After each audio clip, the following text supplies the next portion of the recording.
The Raven by Edgar Allan Poe. Read by Bobby Deluxe. Once upon a midnight dreary, while I pondered, weak and weary, over a many quaint and curious volume of forgotten lore, while I nodded, nearly napping, suddenly there came a tapping, as of someone gently rapping at my chamber door. "'Tis some visitor," I muttered, tapping at my chamber door. "Only this, and nothing more." Ah, distinctly I remember it was in the bleak December, and each separate dying ember wrought its ghost upon the floor. Eagerly I wished the morrow. Vainly I had sought to borrow from my book surcease of sorrow for the lost Lenore, for the rare and radiant maiden whom the angels name Lenore, nameless here, forevermore. And the silken, sad, uncertain rustling of each purple curtain thrilled me, filled me with fantastic terrors never felt before, so that now, to still the beating of my heart, I stood repeating, "'Tis some visitor entreating entrance at my chamber door. Some late visitor entreating entrance at my chamber door. This it is, and nothing more." Presently my soul grew stronger, hesitating then no longer. "Sir," said I, "or madam, truly your forgiveness I implore. But the fact is I was napping, and so gently you came rapping, and so faintly you came tapping at my chamber door, that I scarce was sure I heard you."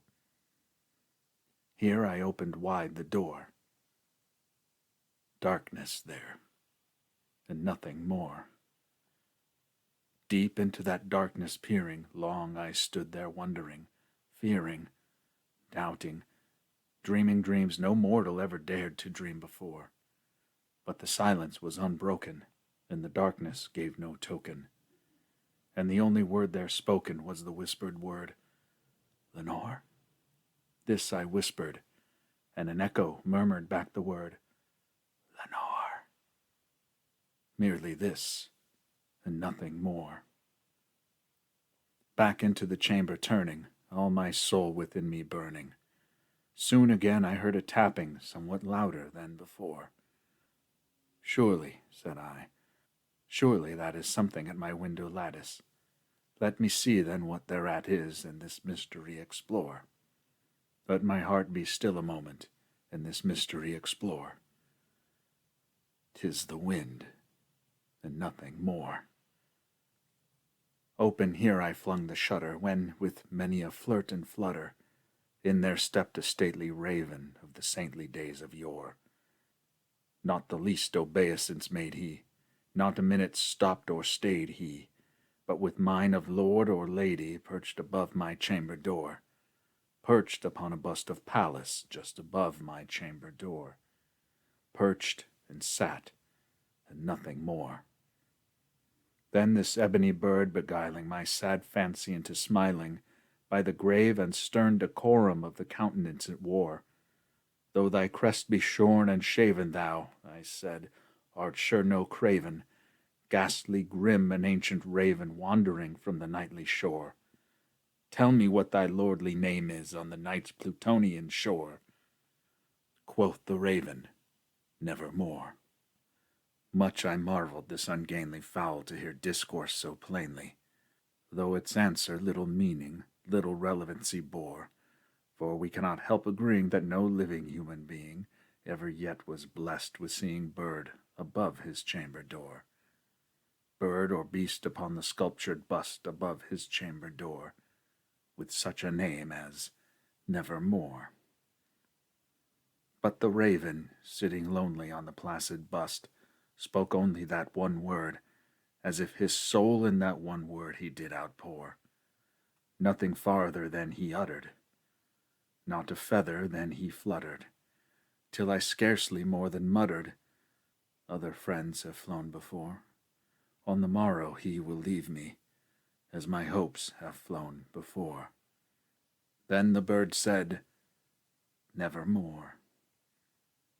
Startled at the stillness broken by reply so aptly spoken.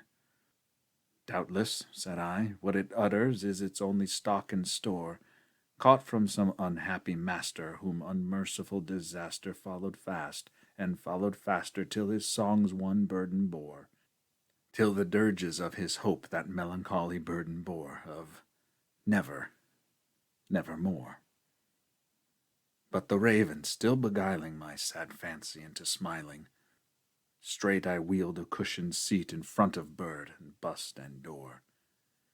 Then, upon the velvet sinking, I betook myself to linking fancy unto fancy, thinking what this ominous bird of yore, what this grim, ungainly, ghastly, gaunt, and ominous bird of yore meant in croaking, nevermore. This I sat engaged in guessing, but no syllable expressing to the fowl whose fiery eyes now burned into my bosom's core. This and more I sat divining, with my head at ease reclining on the cushion's velvet lining that the lamplight gloated o'er, but whose velvet violet lining with the lamplight gloating o'er she shall press, nevermore. Then methought the air grew denser, perfumed from an unseen censer, swung by seraphim whose footfalls tinkled on the tufted floor. Wretch, I cried, thy God hath lent thee, by these angels he hath sent thee, respite and nepenthe from thy memories of Lenore. Quaff, oh quaff this kind nepenthe, and forget this lost Lenore. Quoth the raven, nevermore. Prophet, said I, thing of evil, prophet still, if bird or devil, whether tempter sent, or whether tempest tossed thee here ashore, desolate yet all undaunted, on this desert land enchanted, on this home by horror haunted, tell me truly, I implore, is there balm in Gilead? Tell me, I implore. Quoth the raven, nevermore.